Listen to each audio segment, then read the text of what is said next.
lot of you appear for the exam and you score good marks, but not good enough to get the medical seat. What do you do in that case? You want to take up engineering or you want to take up something else? If you want to become a doctor, it doesn't matter you don't succeed in the first attempt. It's okay. You try again. You don't get it. You try again. You will get it.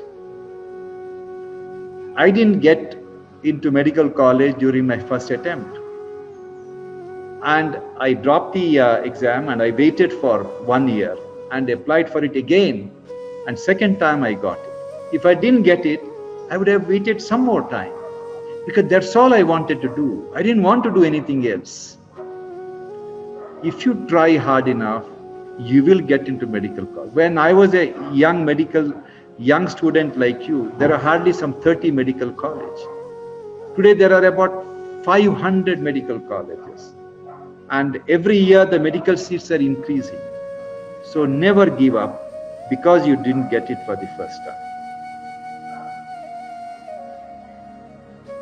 Whether you join the medical college or not, I just want to tell you something about failure.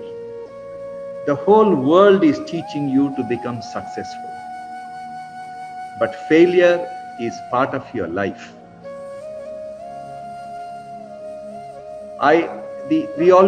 The society, when a kid fails in class, society looks down upon them.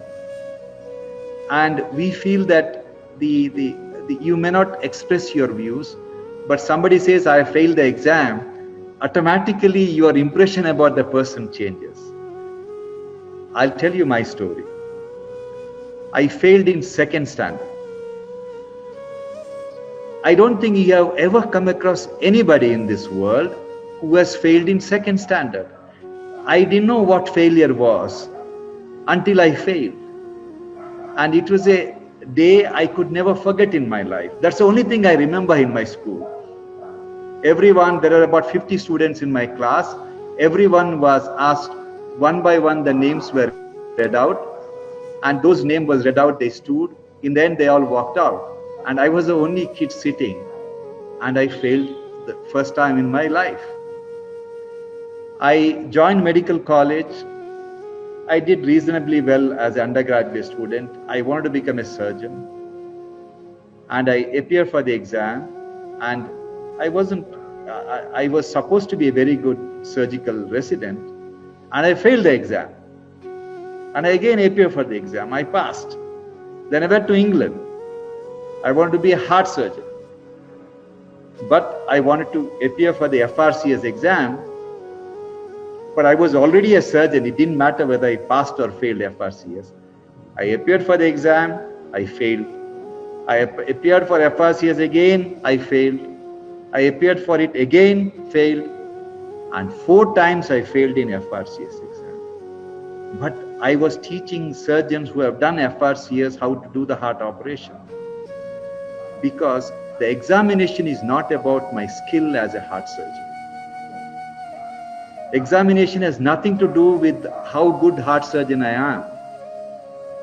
In the end, my wife refused to pay the fees. So I stopped appearing, but in the end, probably they got fed up and they gave me the FRCS degree. So essentially, just because you have failed, that doesn't mean anything. You fail once, it's okay. You try again, you will pass. Because in the real life, nobody cares how many times you have failed. People care what you have done with your life. So just because you have failed once or twice, never lose confidence. I want you to go to Google and just ask a question. The successful people who have failed in the exam. You get all the Nobel laureate, most of the famous people who changed the world, you see their name. So you're going to be one of those elitist group of people. So if you failed, don't worry. The beauty of medical profession, lot of professions give you a lot of money. It's good to have money.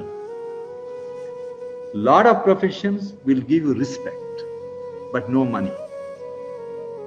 But medical profession is one profession. It will give you lots of respect. Wherever you go, people will recognize you. People recognize you for what you have done. And also you earn a lot of money. So who doesn't want to be a doctor? And those who are scared about employment guarantee, I can tell you, in this world today, there is not a single doctor who is unemployed. If you are a doctor, you will invariably find a job. Every country in the world wants you. Countries change their immigration policies to have you as a doctor in their country.